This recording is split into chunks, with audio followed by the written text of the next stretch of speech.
Hello, everyone, and welcome to a special edition of the Atlantic Council Live from COP26. And thank you all for joining us this much anticipated occasion in global climate partnership. And we've just got an amazing lineup, amazing panel. I'm Fred Kemp, I'm President and CEO of the Atlantic Council, and we're proud to be represented here at COP26 with our Global Energy Center doing groundbreaking work on climate mitigation, and our Arch Rockefeller Foundation Center doing groundbreaking work on climate adaptation. And this really is a two-way path, adaptation and mitigation. First of all, to welcome our host, His Excellency Dr. Sultan Ahmed Al Jaber, the UAE's Special Envoy for Climate Change and Minister of Industry and Advanced Technology. Bill Gates, founder of Breakthrough Energy and co-chair of the Bill and Melinda Gates Foundation. Secretary John Kerry, and Her Excellency Ambassador Rochelle Omamo, Cabinet Secretary for Foreign Affairs for the Republic of Kenya. So thank you very much. Really looking forward to this conversation. Dr. Sultan, let me start with you. Congratulations on the UAE's recent net zero announcement. And thank you for hosting us here in the UAE Pavilion. It's also Flag Day, so congratulations on Flag Day. Having arrived in Glasgow on the heels of your net zero announcement, can you give us a feeling of how you look at this conference and what for you would be success, and how is it proceeding so far? Well, Fred, first, thank you very much for the opportunity and for allowing us to work with you on this very important panel. It is indeed with pleasure that I welcome this esteemed panelist, very important topic. As you rightly said, the UAE was the first country in our region to make such an ambitious announcement to achieve net zero by 2050. This goes hand in hand with the wise vision of our leadership, who have seen the writing on the wall more than 15 years ago, when they took a bold step and a historic, important step towards the future when they announced the launch of a new economic development program entirely dedicated to sustainability, sustainable development, and the advancement of renewable energy and clean technology. At the time, this initiative was named Masdar, and to many around the world, it was a big question mark. Why would a major oil-producing nation proactively seek a key role in the advancement of renewable energy? To many, they thought or they viewed renewable energy as a threat to hydrocarbons. Yet our leadership in the United Arab Emirates did not see it that way. They in fact saw it as a true, unique opportunity. Only if we were to capitalize on our deep energy expertise, our substantial financial resources, and the fact that we have been able to build bridges with countries and companies all over the world, we thought that by combining these strengths and such competitive advantages, we would play an important role in helping advance the cause in addressing climate change as a global challenge, as well as advance the UAE as a true responsible supplier of clean energy to the world. So our net zero initiative comes hand in hand with our 50-year plan and the 10 principles. It is very much centered around human development and environmental stewardship and the diversification of our economy. We view net zero as a pure economic opportunity. As such, the UAE, when they announced our ambitious plans for achieving net zero by 2050, we thought of using and capitalizing this opportunity to extend an open invitation to the world. We did not claim that we know what it's going to take exactly every step of the way to achieve the net zero.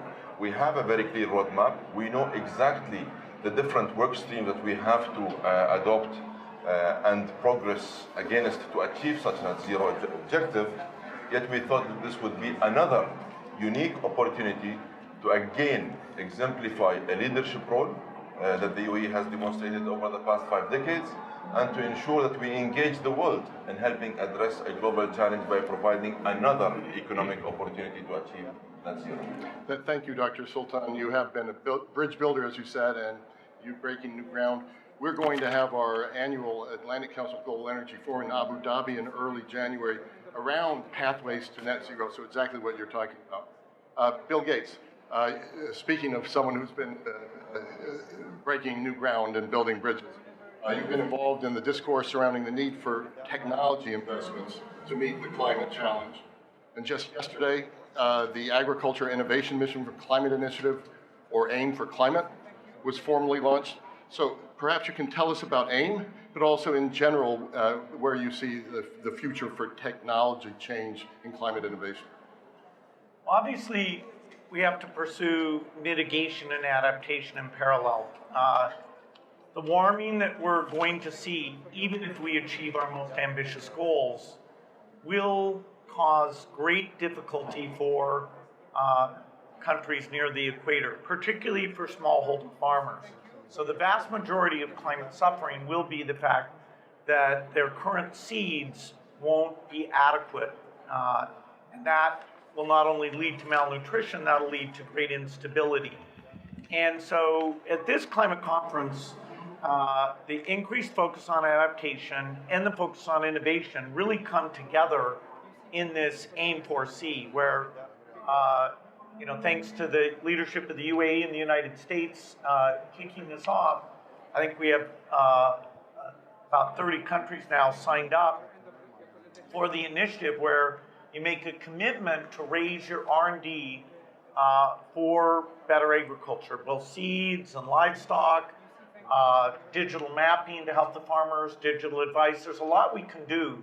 And to me, the analogy is similar to where we were in the 1960s and 70s, where Asia faced large-scale starvation, and people like Paul Ehrlich wrote in The Population Bomb about how we had to have forced sterilization and things. Well, he turned out to be wrong because of innovation. The Green Revolution, which had both foundation and government funding, actually led to the nutrition levels in Asia going up during exactly that period people have been worried about. So we now need a second green revolution that, particularly for Africa, will deal with the challenge of climate and population growth.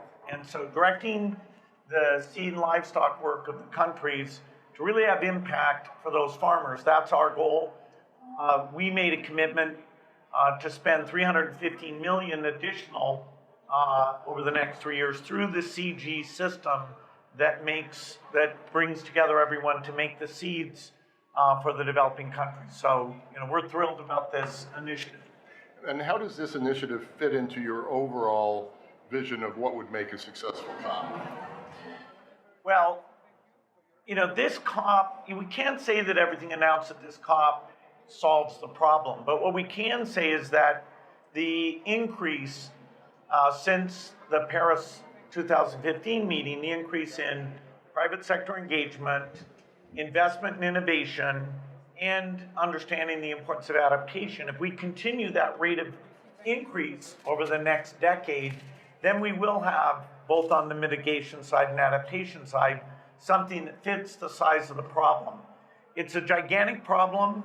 It's easy to view it as a glass half full, but for any of us who are in Paris, we can see that glass filling up at an exciting rate. And I both through Breakthrough Energy on the mitigation and through Gates Foundation adaptation, I'm thrilled that initiatives like this are where I see the world setting its priorities appropriately. Thank you so much for that. Madam Ambassador, Your Excellency, you've joined AIM 4C. You're part of this. Could you tell us how you're viewing your role in that generally, and more broadly, what does Kenya hope to accomplish in Glasgow? Well, I think the area of agriculture is critical. The relationship between agricultural productivity, its ability to produce food security, to create jobs, and to catalyze a green revolution for Africa is critical to a meeting such as this. I think even without taking climate change into account, African agriculture is already on its knees.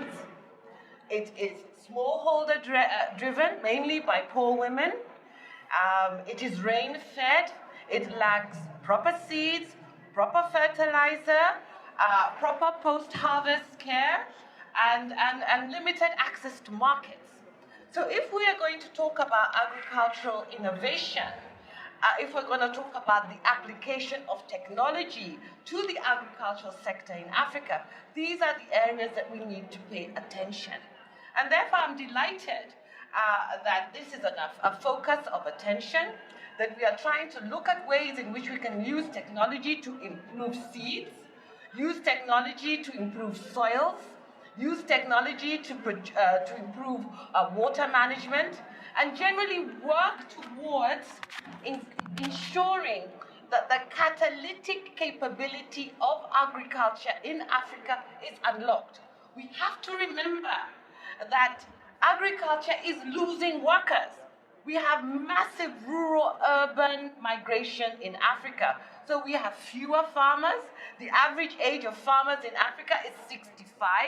But the question is, how are we going to maintain food security if we don't innovate?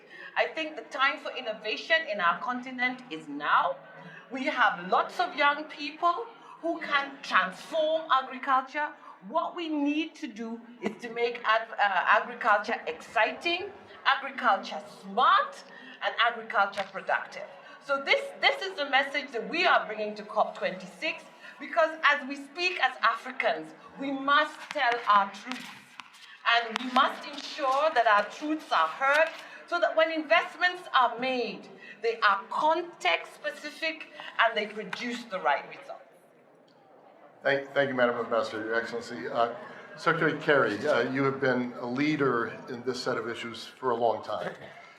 And I wonder if you could talk certainly about AIM as a partnership, not just US, UAE with support of a number of other countries, UK, Brazil, Singapore, but really the role of these national and regional cooperation models and what one's trying to get done. We have these big global goals, but what's the role of the national and regional cooperation models and what you're trying to achieve? Well, Fred, thank you very much. First of all, let me thank the UAE and Dr. Sultan Al Jaber.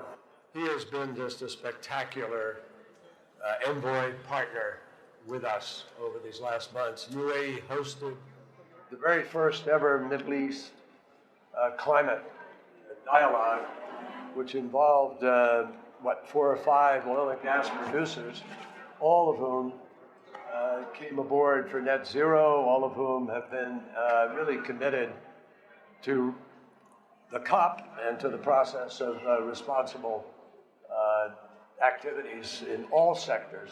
So I thank them for that, and I wish them a very happy, I see the banner going, Happy UAE Flag Day, and I want to take the liberty of awarding the very best pavilion award to the UAE. It's the only duplex I've been in the whole place. Anyway, the simple reality is that this challenge is so big and so urgent, and this decade is so important, that there's absolutely no way that we will get where we need to go unless everybody is embracing everything. So regional, national, international, all of it has to be at the table.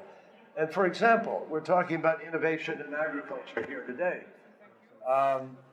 The ambassador made very important points about the realities of what's happening on the ground.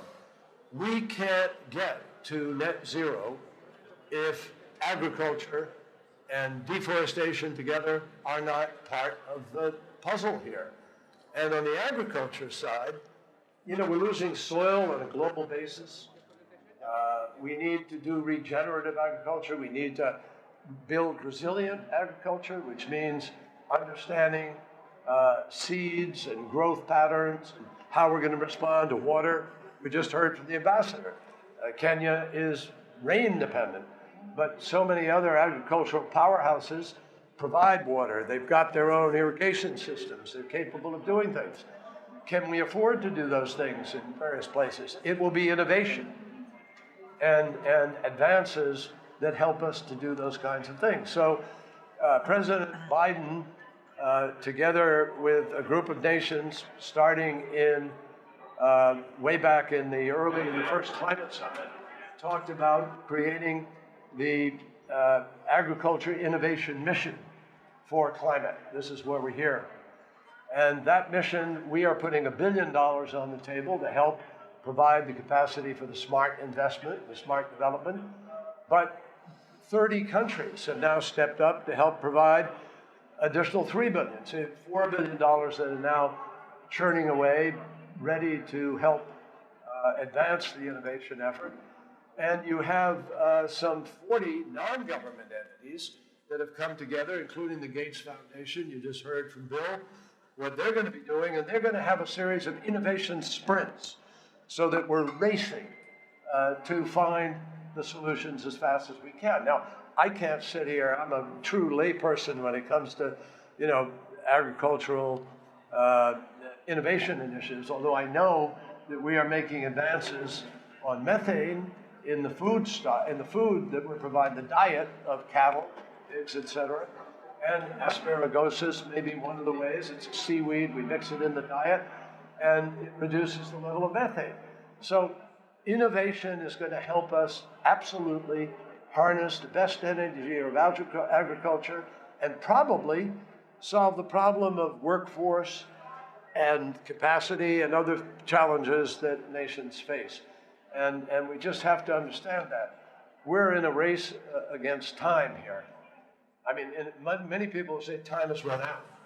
We have a decade race to get the job done. Now, I have one piece of really good news that I just learned this morning.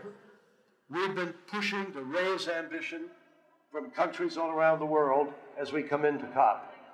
With the NDCs that are now submitted, the modeling that I have seen shows that if every nation meets its NDC, we are actually capable of reaching below 2 degrees. Not yet at 1.5, but we don't have every nation yet in terms of those NDCs.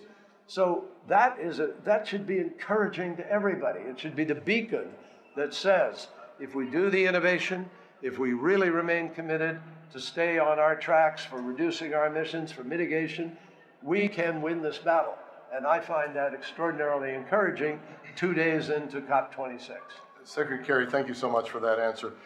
Let's do a quick round of all of you. I'll go in reverse order the first round. So Secretary Kerry, starting with you, and then Ambassador and Bill Gates and Dr. Sultan. If you're going beyond agriculture, maybe you can just very quickly think about what are the biggest opportunities you see in innovation or in technology, real game changers. Are there sector-specific ideas that you're picking up that are getting the most interest? I mean, we can, first of all, we have the ability to innovate in every single sector of our challenge. No question about that. And on mitigation, obviously people are covering waterfront, the possibilities of green hydrogen, the possibilities of battery storage of some kind, whether it's solid state or whatever it's going to be, the possibilities of direct air capture, of CCUS utilization particularly. Who knows? I don't know the answer to that. But I know, and Bill knows most of the answers to it, we're not where we need to be. We have to push the curve of innovation far more than we are. Now, if President Biden can achieve the passage of the legislation in the Congress, we will have huge sums of money, unprecedented amounts of money going into the Energy Department, to our laboratories, to our R&D, and we will be supporting efforts like Bill Gates's in order to push the curve of innovation. Industry, particularly, we need this. We have cement, shipping, aviation, aluminum, transportation. We have this core group, steel. We need, and we haven't paid enough attention ever in this journey. I can tell you, having been there over the last, since 1988, we've always mentioned industry, but nobody's really been focusing in on what are we going to do. That has happened over these last few years. So green steel is being produced. Green cement, which actually is better, allegedly, than the former cement, is being produced. And now we have another innovation, would be just a government innovation. We have a thing that we've done called the First Movers Coalition, where companies and countries are stepping up and saying, we're going to be the people who help create the development of this market at an accelerated rate. So they're saying, Volvo, for instance, we will buy X amount of green steel in the fabrication of our cars. So someone innovating will know, I've got a market there. I can sell this. Somebody's going to buy it. Shipping. Maersk has stepped up and said, we are going to build 10 new cargo ships, but they're all going to be carbon free. So all of a sudden, people in the shipping business know they can develop. So I think you're going to see innovation in the technology itself, and you're going to see innovation in government and in the private sector in how they're going to do this. The final comment is the private sector is stepping up in real and unprecedented fashion. We have asset managers, asset owners, we have banks, bank alliances, all of which are coming together now with a combination of ESG sensitivity as well as business sensitivity.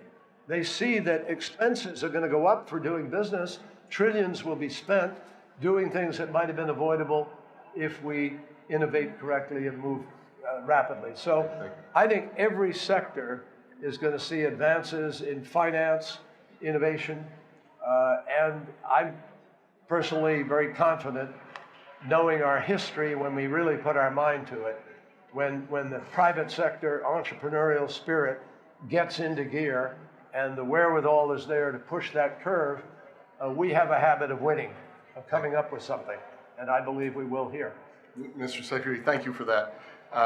Your Excellency, what key opportunity do you see for innovation? What excites you the most? Well, what excites us, coming from the perspective of Kenya, are two areas. One, the area of clean and renewable energy. At the moment in my country, 90% of our energy supply is produced from clean energy sources, whether it's hydro, geothermal, or it's wind. We want to scale up so that 100% of our energy needs are produced from clean energy. But clean energy is not enough. What we must be able to do is to align that clean energy with job opportunities, with the green revolution that we're talking about, with green industrialization. So we want our green energy to be applied to invigorating our economies to create jobs for our young people. The other area is the area of the mobile phone, mobile telephony. What we have learned in our country is that there's power in your pocket if you own a mobile phone. And it's through mobile technology that we are able to engage our farmers in awareness. We are able to provide credit to women SMEs. We are able to provide information about the weather, to put into place irrigation systems that are just controlled by a small mobile telephone application. That's the kind of innovation that we want to see on our continent, because it's the type of innovation that is cheap, it is accessible, it democratizes technology and brings technology to the youth of ordinary people, particularly women.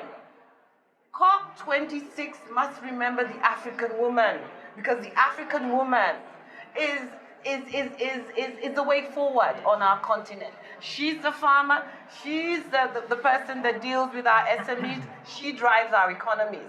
So whatever applications that and innovations that we begin to develop, we must develop them with a view to building inclusive societies, societies that are prosperous for everyone. Thank you for that wonderful answer. The power of the pocket and the power of the African woman, so thank you so much for that. Bill Gates, your name is synonymous with innovation, with technological change. I'm really interested to hear your answer to this question of what excites you most in climate innovation. Well, there's many sources of emissions, and most of those sources, the vast majority, still have extremely high green premiums. So, 99.9% of all steel, cement is made the old way with huge emissions. And so we have to, only innovation will let that scale. We focus a lot on power generation and passenger cars, where innovation has gotten that premium to be quite small. But going to the adaptation side, the outlook for African agriculture without innovation is quite bleak. The population growth and the increased temperatures in combination will collapse the current ecosystems. Fortunately, though, the science of the day, particularly if it's allowed to be adopted, will let us more than double the productivity. Maize productivity, wheat productivity, and the staple crops are absolutely key here. Also, we can change livestock health and genetics. You know, we understand heat tolerance in the various livestock areas, and so by breeding that in, we can maintain these systems even in the face of climate change. So, you know, adaptation is ignored, innovation is less ignored, but it's the combination of those two that I'd say, in terms of climate justice, deserves to be a priority. Thank you so much for that answer. So Dr. Sultan, a lot of talk about innovation. As you were saying, there's a lot of innovation, Bill Gates was saying, that hasn't taken place. Is the environment right for the jump in innovation that Secretary Kerry is talking about? And if not, what needs to be fixed in the environment? I actually think that it is the right opportunity and it's the right time. In fact, what makes us be very excited about the possibility of hosting COP28 in 2023 is the sense of urgency that we feel everywhere. There is a sense of urgency, there is a sense of unity, there is a sense of enthusiasm, there is an unprecedented excitement and alignment among many, many countries that we have been in discussions with. And the fact that we in the UAE are going to be hopefully the host of COP28 in 2023 allows us the opportunity to showcase and demonstrate to the whole world what can a young nation do in helping address global challenges like the climate action challenge. We in the UAE have taken head-on many challenging, innovative technologies. In the beginning and in the very early days of our attempt to apply those technologies, everyone in the world was saying that these were more of impossible missions to achieve. And in a very short period of time, we were able to prove the viability of those technologies and the commerciality of those technologies. And I'm here referring to hydrogen, I'm referring to blue ammonia, I'm referring to carbon capture and storage. I'm referring to the fact that the first oil and gas company in the world soon will be exporting all of its products that has been powered by zero carbon emission source of power. And that's the announcement we only made about a week ago by injecting nuclear power that is zero carbon and solar power, the mix of zero carbon emission power to power up all of the operations of the whole business value chain of hydrocarbon industry in Abu Dhabi. That really differentiates our products. Also, I think the fact that we will be hosting COP28 in 2023, and hopefully this will be announced by the Secretariat in the next few days, will also allow for us to be inclusive. Our approach is going to be somewhat different. We're going to adopt a very comprehensive approach. We're going to include everyone, public, private, academia, research, business, finance, technologists. All technologies across the value chain and across the technology curve are all going to be invited. We're going to make Abu Dhabi and the United Arab Emirates become a true beacon of hope for the advancement of real climate action solutions. Well, I think we have to end it there. We've run out of time, but what a place to end it, looking at COP28. And we certainly hope to see everyone here at Abu Dhabi. I think for the greater world that watches these shows, they wonder what really gets done at COP, but a lot of it is this kind of meeting, these kinds of ideas, generating hope for the future and action for the future. So thank you so much to this extraordinary panel and for all the work that you're doing, and thank you all for tuning in.